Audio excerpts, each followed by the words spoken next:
Existem frases que cristãos repetem todos os dias, sem perceber que cada uma delas está enfraquecendo sua fé. Palavras que parecem inofensivas, até piedosas, mas que funcionam como desculpas silenciosas para adiar a obediência. Uma advertência profética do século XIX já alertava: o auto-engano religioso raramente grita, ele sussurra frases que acalmam a consciência. E quando a pessoa finalmente percebe, a sensibilidade espiritual já foi embotada. Não é sobre errar uma vez, é sobre repetir certas expressões até que elas se tornem a justificativa para nunca mudar. 5 frases comuns que precisam sair do vocabulário cristão antes que seja tarde demais. Porque o que você diz hoje pode estar determinando onde você estará amanhã. Existem palavras que saem da boca de cristãos todos os dias, como se fossem parte natural da fé.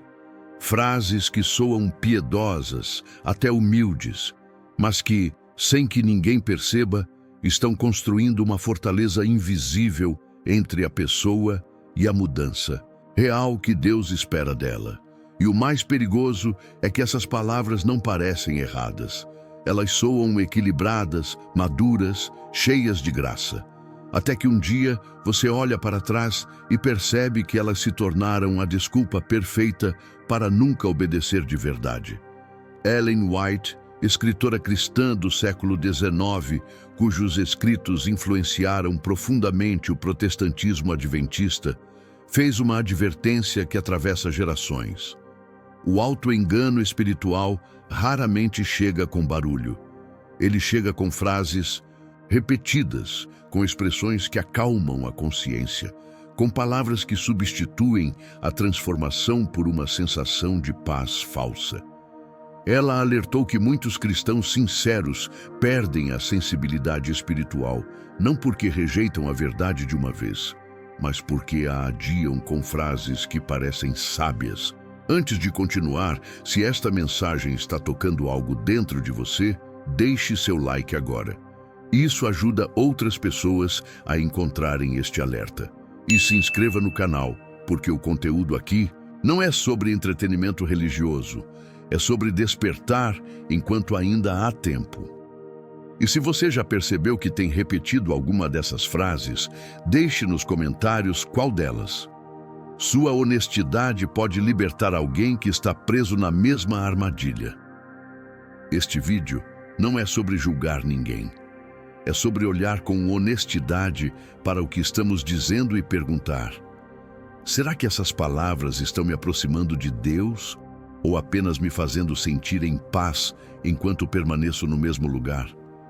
Porque existe uma diferença enorme entre descansar na graça e usar a graça como travesseiro espiritual. Uma transforma, a outra apenas adormece. A Bíblia diz em Provérbios 14:12: há caminho que ao homem parece direito, mas o fim dele conduz à morte.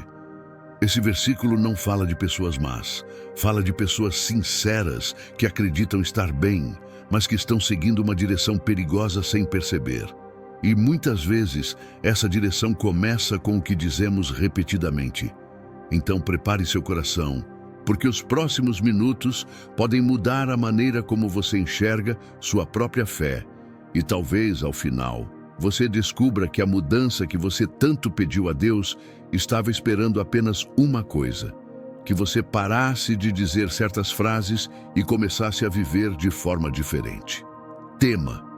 A primeira frase que precisa sair do vocabulário cristão é esta: Deus sabe do meu coração. Parece humilde, não parece? Parece até uma declaração de fé. Mas preste atenção em quando ela é usada. Geralmente, aparece logo depois de alguém ser confrontado com uma área da vida que precisa mudar. Eu sei que deveria parar com isso, mas Deus sabe do meu coração. Eu sei que a Bíblia diz uma coisa, mas Deus conhece minhas intenções. E assim, uma verdade bíblica, que Deus realmente conhece o coração, se transforma numa desculpa para não obedecer. Ellen White alertou sobre esse tipo de raciocínio com clareza penetrante. Ela escreveu que muitos se tranquilizam com a ideia de que Deus é misericordioso e que Ele entende suas fraquezas, enquanto continuam adiando a mudança real. O problema não está em crer que Deus conhece o coração. O problema está em usar essa verdade como escudo contra a obediência. Porque quando você diz, Deus sabe do meu coração, para justificar algo que a palavra condena, você não está confiando na graça. Você está testando a paciência divina. A Bíblia não nega que Deus conhece o coração. Pelo contrário, Jeremias 17:10 diz, Eu, o Senhor, esquadrinho o coração, eu provo os pensamentos.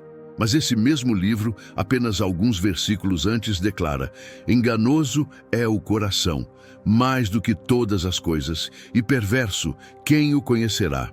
Ou seja, Deus conhece seu coração, e é justamente por isso que Ele pede obediência externa.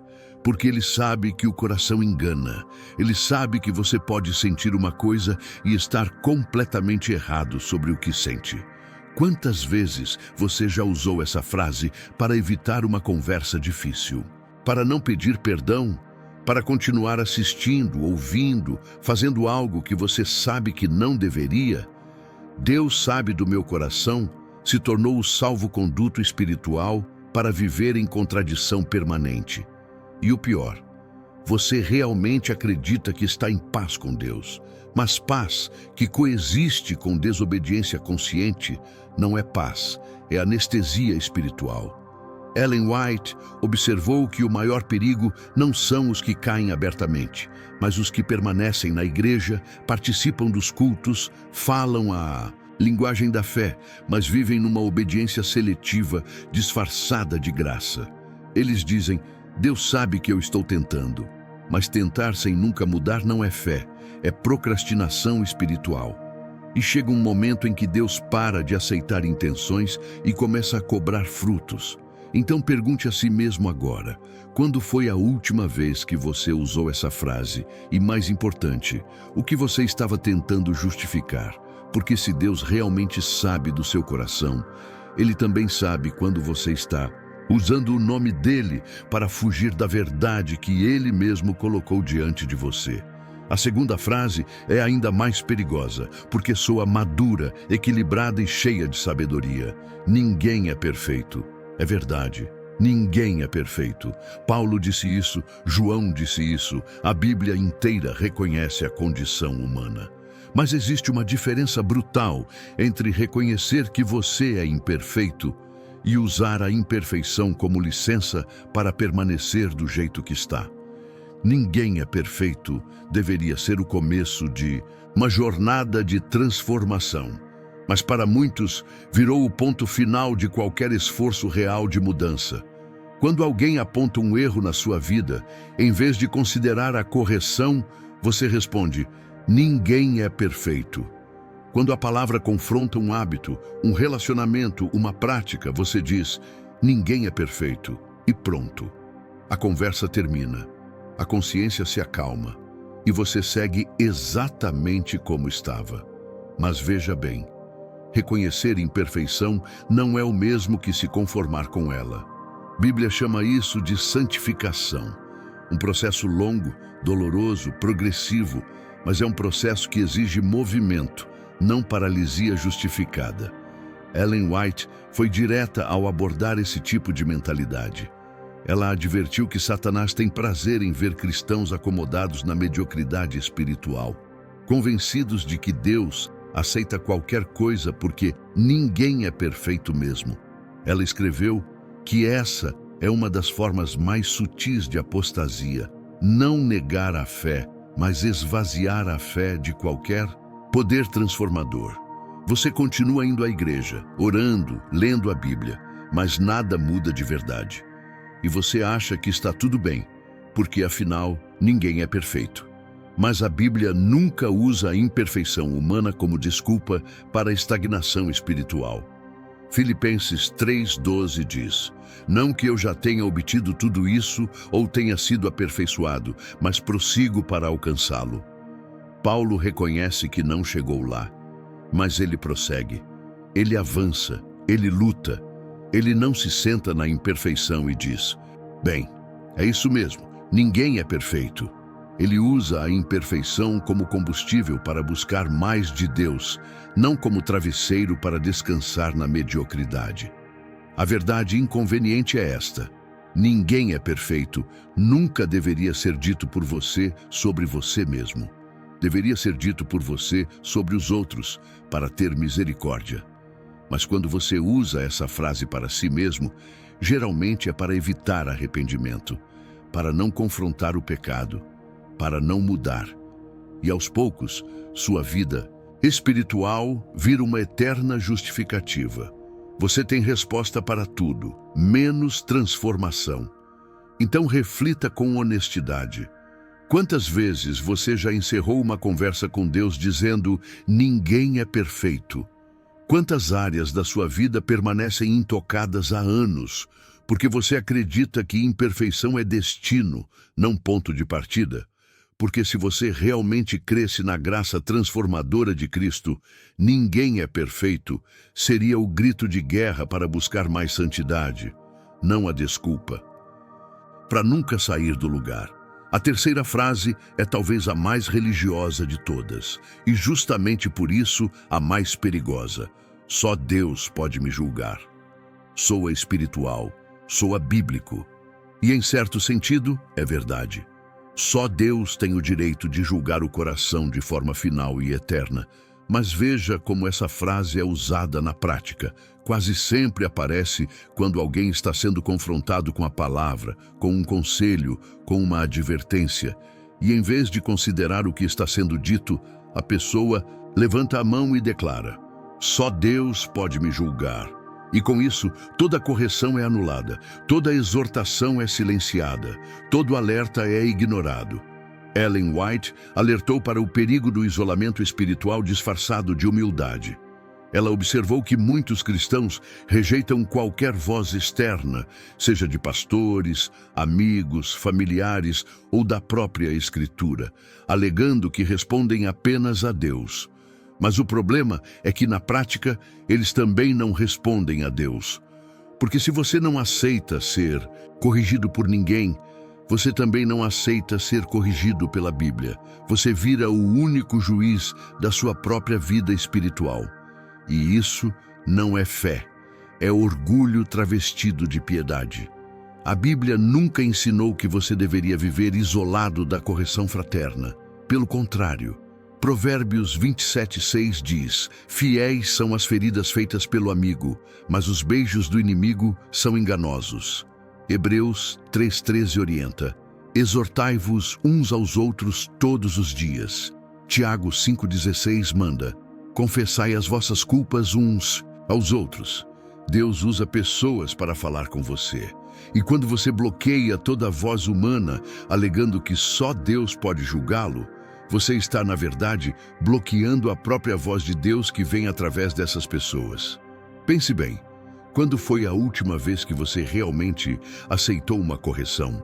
Quando foi a última vez que alguém apontou algo na sua vida e você considerou com humildade, em vez de se defender automaticamente? Porque só Deus pode me julgar, virou o escudo perfeito. Ninguém pode tocar em você. Ninguém pode questionar, ninguém pode alertar, e você segue sua vida achando que está sob a autoridade de Deus, quando na verdade está apenas sob a autoridade de si mesmo. Ellen White escreveu que nos últimos dias haveria muitos que teriam aparência de piedade, mas negariam o seu poder. Pessoas que falam de Deus, citam a Bíblia, frequentam a igreja, mas vivem de forma completamente independente da vontade revelada de Deus. E uma das marcas dessa independência é a recusa sistemática de aceitar correção. Você só ouve o que confirma o que você já quer fazer. Qualquer coisa que contrarie seus planos vira julgamento humano. Mas a verdade é que Deus usa pessoas imperfeitas para corrigir pessoas imperfeitas. E se você esperar que só o próprio Deus, de forma audível e sobrenatural, venha falar com você, provavelmente você passará a vida inteira sem ouvir nada. Porque Deus já falou, está na Bíblia, está na consciência, está na voz daqueles que amam você o suficiente para não te deixar afundar em paz. E se você continuar dizendo, só Deus pode me julgar, toda vez que alguém tenta te ajudar, um dia você descobrirá que Deus realmente vai te julgar. E a sentença será baseada em todas as vezes que você rejeitou a correção que Ele enviou através de outros. A quarta frase é sutil, repetida milhares de vezes por cristãos sinceros, mas carrega um veneno espiritual silencioso. Estou esperando Deus agir. Parece fé, parece confiança, parece até maturidade espiritual, mas preste atenção. Na maioria das vezes, essa frase é dita quando Deus já deixou claro o que você precisa fazer e você simplesmente não quer fazer. Deus já falou pela Bíblia, já falou pela consciência, já abriu portas, já enviou sinais, mas você cruza os braços e diz, estou esperando Deus agir. E enquanto isso, nada muda, nada avança, e você chama isso de fé. Ellen White foi incisiva ao tratar da passividade espiritual disfarçada de espiritualidade. Ela alertou que muitos cristãos ficam esperando que Deus faça por eles o que Ele já os capacitou a fazer por si mesmos. Esperam que Deus mude o temperamento sem que eles vigiem a boca. Esperam que Deus cure o casamento sem que eles peçam perdão. Esperam que Deus abra portas enquanto se recusam a dar o primeiro passo de obediência. E chamam essa inércia de esperar em Deus. Mas esperar em Deus nunca foi sinônimo de cruzar os braços. É confiar enquanto você obedece. A Bíblia está cheia de exemplos de pessoas que tiveram que agir antes de ver o milagre. Noé teve que construir a arca. Moisés teve que estender a vara. Josué teve que marchar ao redor de Jericó. A viúva teve que usar o último punhado de farinha. Pedro teve que lançar a rede. Ninguém ficou parado esperando Deus fazer tudo sozinho. Deus age quando você age em obediência. Ele abre o mar quando você dá o passo em direção à água. Mas se você ficar na praia dizendo, estou esperando Deus agir, você vai morrer esperando. Quantas vezes você usou essa frase para adiar uma decisão difícil? Para não perdoar alguém, para não sair de um relacionamento que você sabe que está errado, para não mudar de emprego, de cidade, de hábito. Você diz que está esperando Deus, mas Deus está esperando você.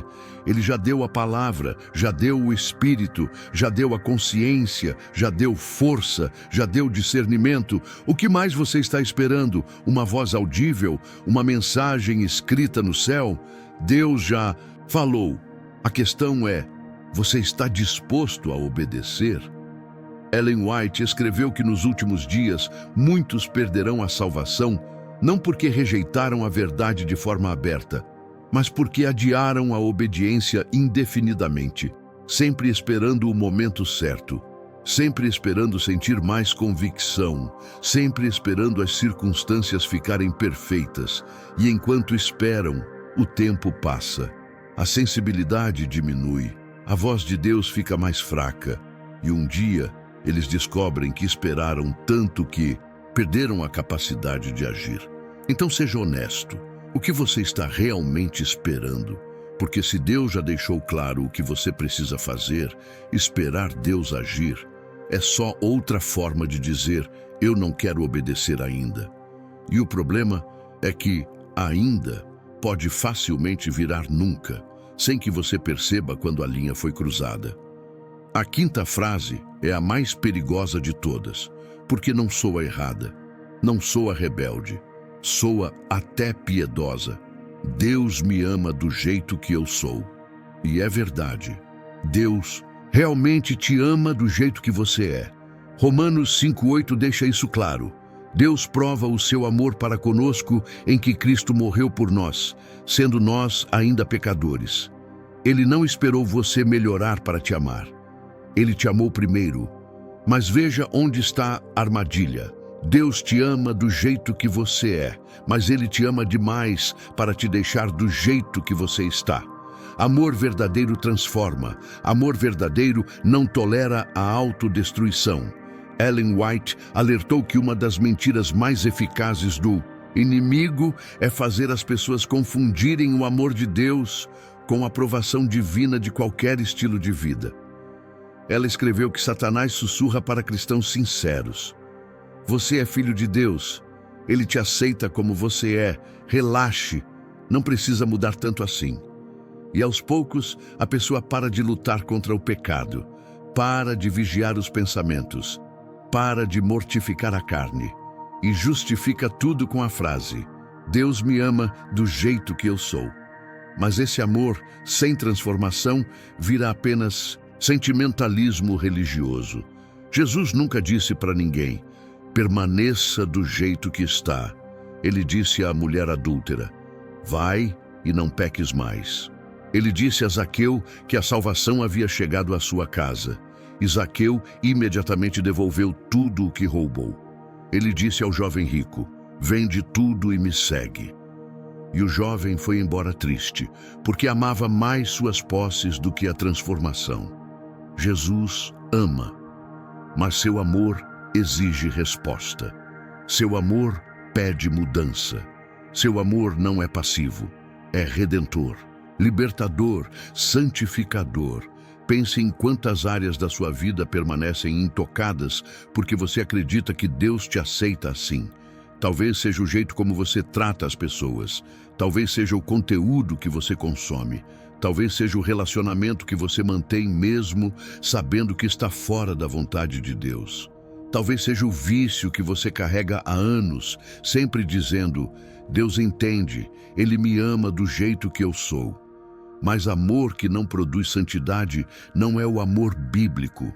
É uma caricatura sentimental dele. Ellen White observou que muitos se apresentarão diante de Cristo no último dia dizendo: Senhor, Senhor, esperando ser recebidos, mas ouvirão: nunca vos conheci. Apartai-vos de mim. E a razão não será falta de conhecimento teológico ou ausência de frequência na igreja. Será falta de transformação real. Será uma vida que confundiu graça com permissividade, que confundiu o amor com indiferença divina ao pecado, que acreditou que professar Jesus era suficiente, sem nunca se parecer com Jesus. Então pergunte a si mesmo: o que mudou na sua vida desde que você se tornou cristão? Porque se a resposta for quase nada, talvez seja a hora de rever o que você entende por Deus me ama do jeito que eu sou. Sim, Ele te ama. Mas esse amor não te deixa parado. Ele te empurra para frente, te transforma, te santifica. E se você está usando o amor de Deus como desculpa para permanecer exatamente onde sempre esteve, você não está descansando na graça. Você está desprezando o sacrifício da cruz. Agora que identificamos as 5 frases, precisamos entender algo mais profundo. Por que elas funcionam tão bem? Por que cristãos sinceros repetem essas expressões sem perceber o estrago que elas causam? A resposta está no que Ellen White chamou de auto-engano religioso. Não é hipocrisia consciente, não é frieza deliberada, é algo pior. É a capacidade de acreditar genuinamente que você está bem com Deus enquanto vive em desobediência sistemática. E essas frases são o combustível perfeito para esse tipo de ilusão.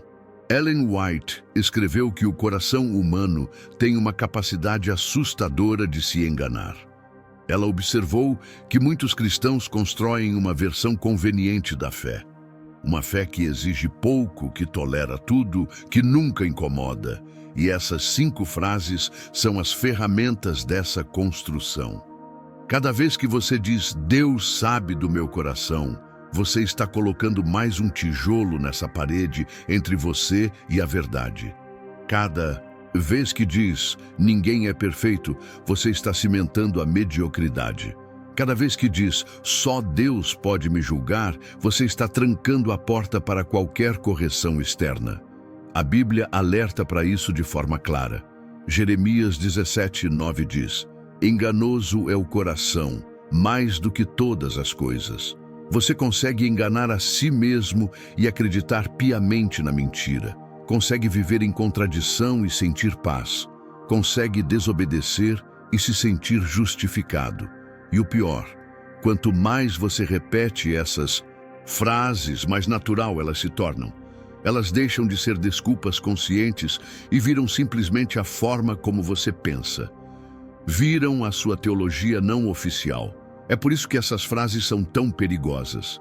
Elas não atacam sua fé de frente. Elas corroem por dentro. Elas não negam a Bíblia, elas a reinterpretam.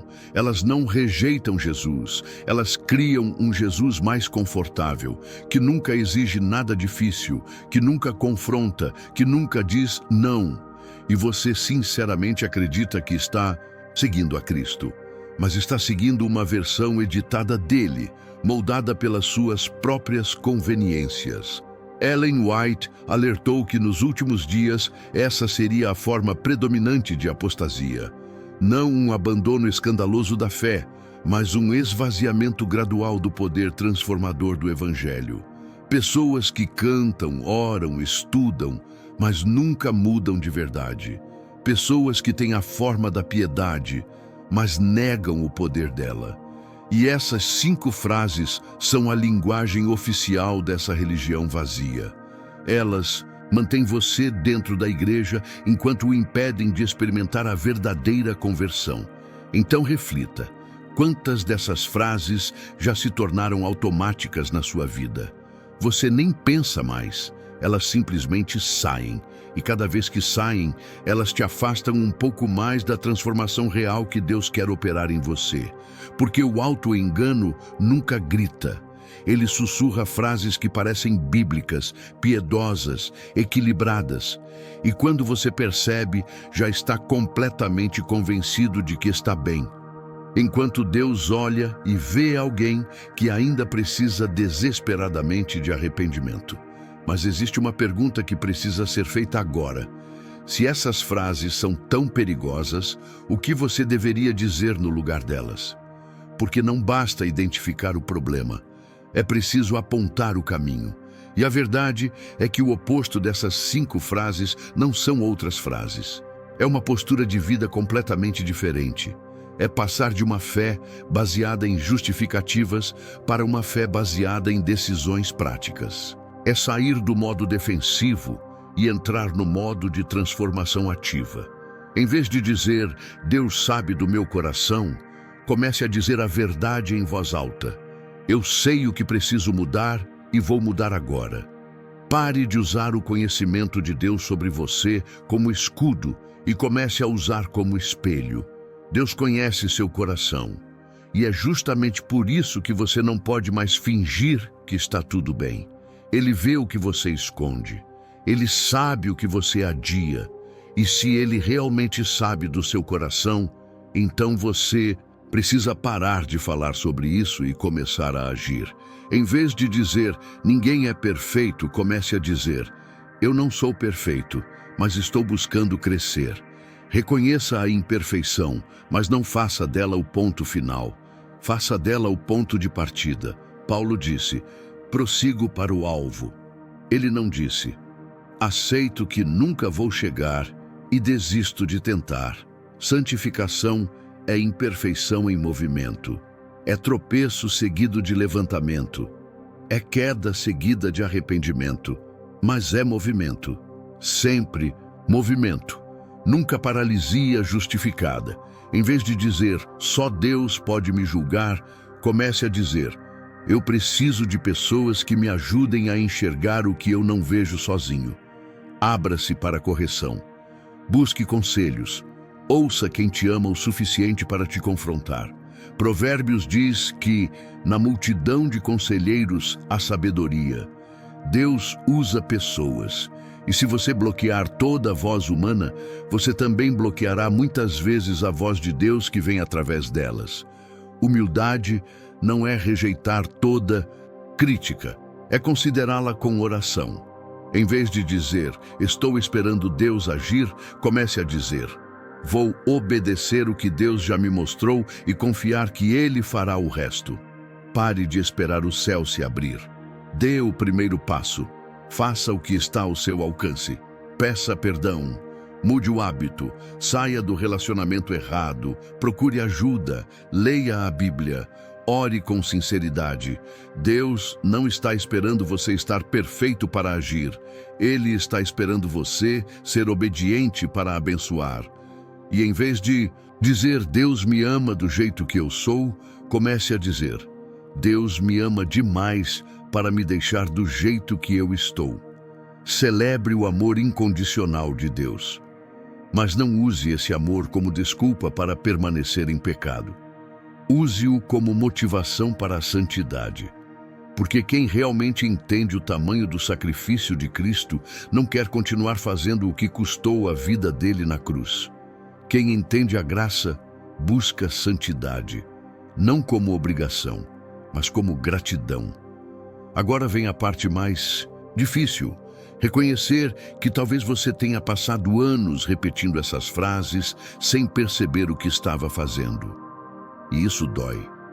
Dói perceber que a sua fé pode ter se tornado uma negociação constante com Deus, em vez de uma rendição completa a Ele. Dói olhar para trás e ver quantas oportunidades de mudança você deixou passar porque encontrou uma frase religiosa perfeita para justificar a inércia. Mas esse reconhecimento, por mais doloroso que seja, é o começo da cura. Ellen White escreveu algo profundo sobre isso. Ela disse que o maior obstáculo para a conversão verdadeira não é a ignorância, mas a autossuficiência espiritual. Não são os que sabem que estão perdidos que correm mais perigo. São os que têm certeza de que estão salvos, mas vivem vidas que contradizem essa certeza. São os que dominam a linguagem da fé, mas nunca experimentaram o poder dela. E essas 5 frases são a linguagem oficial dessa autossuficiência. Elas te mantêm confortável na mediocridade, enquanto te fazem sentir espiritualmente seguro. A Bíblia fala de um momento terrível em que Jesus dirá para muitos, nunca vos conheci. Apartai-vos de mim, vós que praticais a iniquidade. E essas pessoas vão protestar.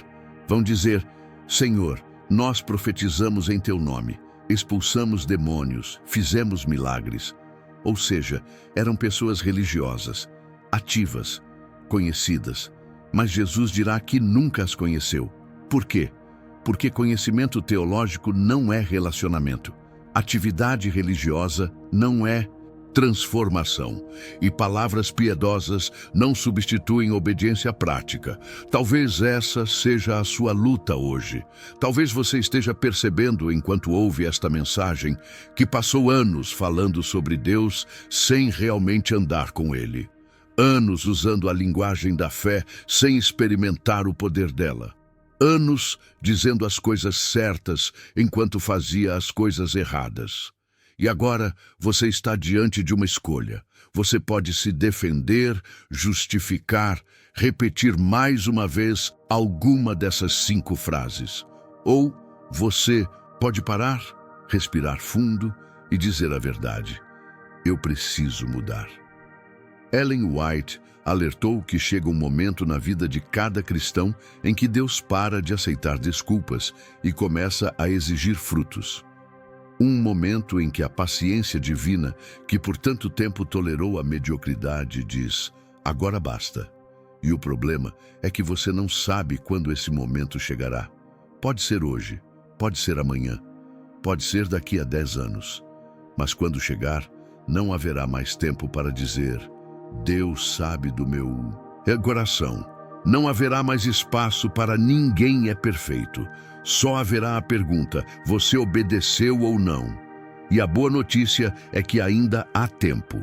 Enquanto você está ouvindo isto, ainda há tempo.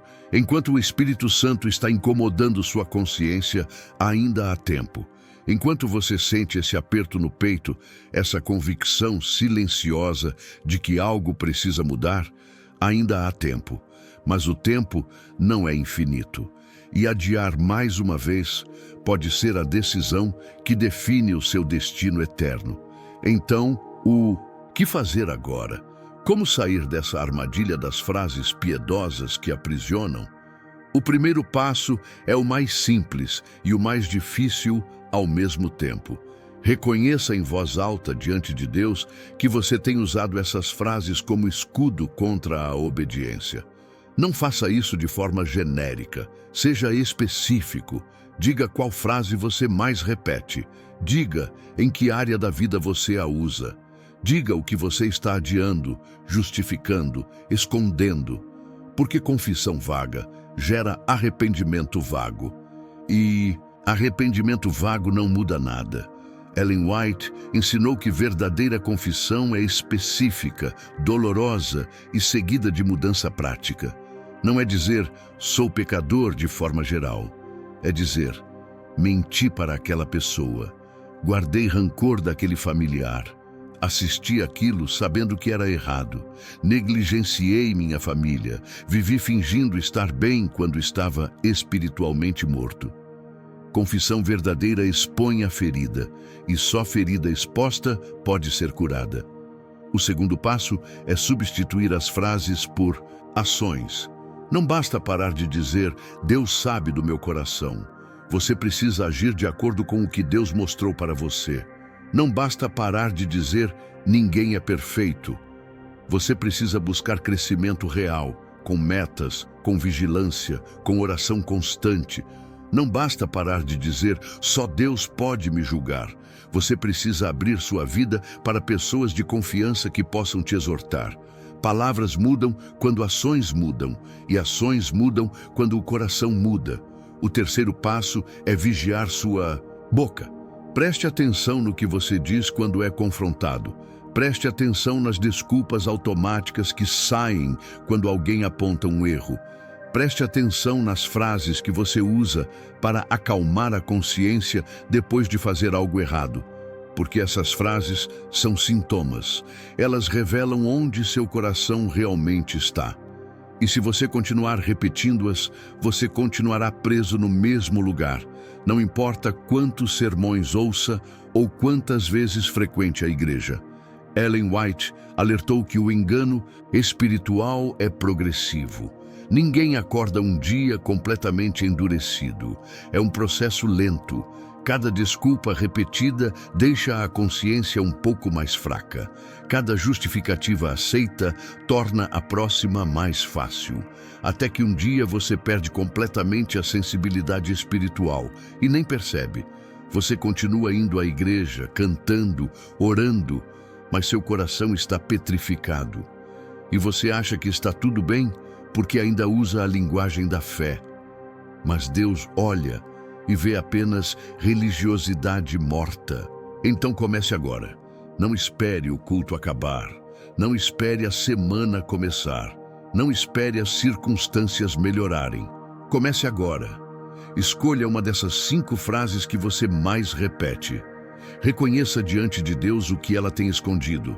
E tome uma decisão prática de mudança, porque fé sem obras é morta, e arrependimento sem frutos é apenas remorso religioso que não leva a lugar nenhum. Mas há algo que precisa ser dito antes de encerrar. Você não está sozinho nessa luta. Esse reconhecimento pode parecer solitário. Pode parecer que só você está preso nessas frases, nessa mediocridade espiritual, nesse ciclo de justificativas. Mas a verdade é que você está cercado por milhares de pessoas que também estão percebendo, talvez pela primeira vez, que a fé delas virou apenas palavras bonitas sem transformação real. E o fato de você ter chegado até aqui nesta mensagem já mostra que o Espírito Santo está trabalhando em você. Ellen White escreveu que Deus tem um povo nos últimos dias que vai romper com a religiosidade vazia e buscar santidade verdadeira. Um povo que não vai se contentar com a aparência de piedade.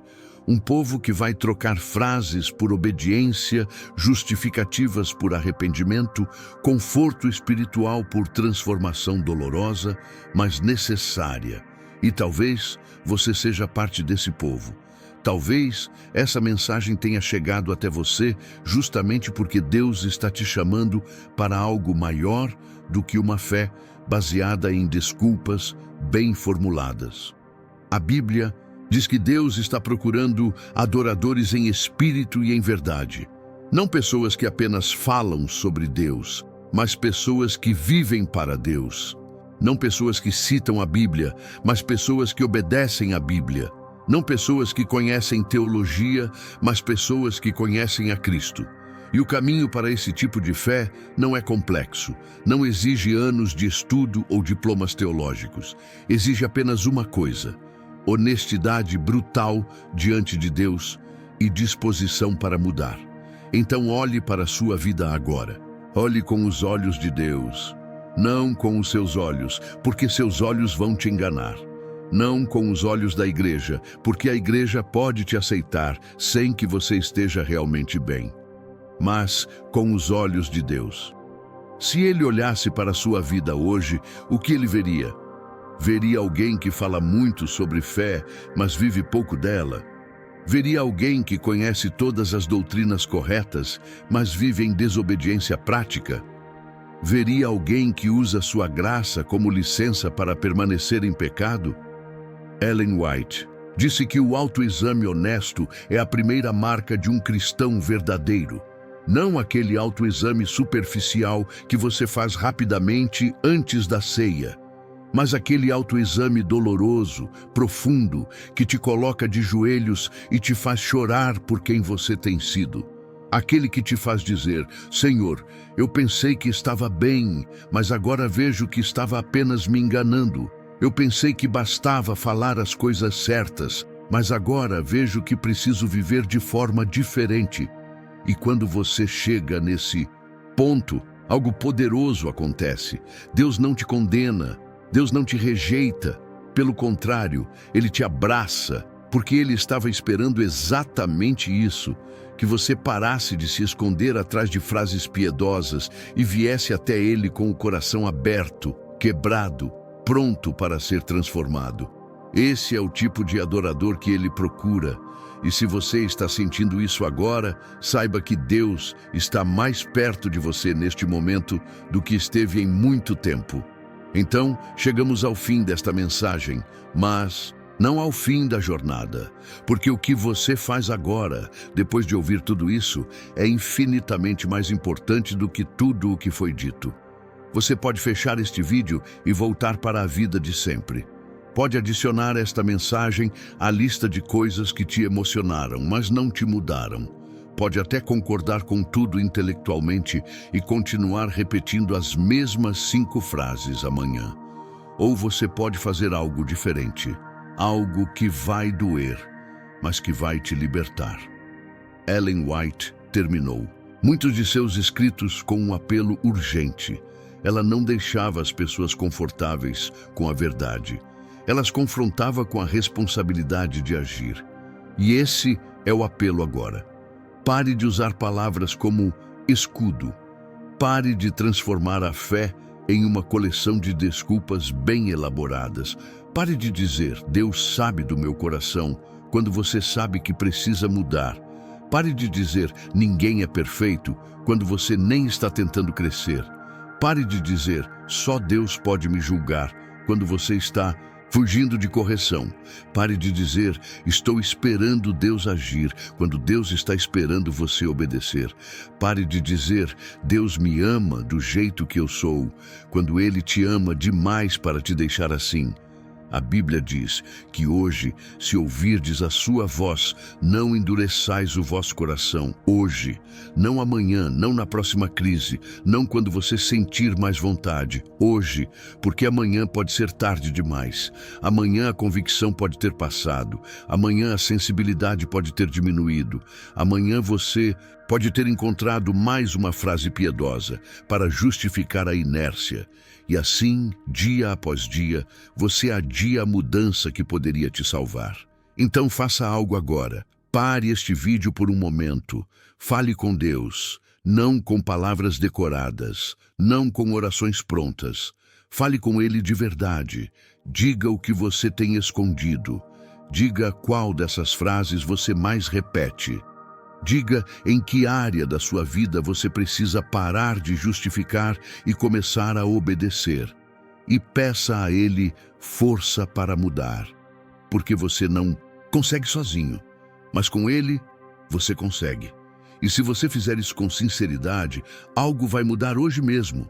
E se esta mensagem tocou você, se ela despertou algo que estava adormecido, deixe seu comentário abaixo.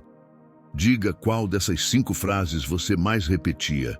Diga o que Deus falou com você agora, porque sua honestidade pode ser o empurrão que outra pessoa precisa para também parar de se enganar. E se você conhece alguém que precisa ouvir isso, compartilhe, porque o tempo é curto, as desculpas são muitas, mas a misericórdia de Deus ainda está disponível. E enquanto houver misericórdia, há esperança. Que Deus te abençoe e que Ele te dê coragem para viver uma fé que vai além das palavras, uma fé que transforma, que santifica, que salva.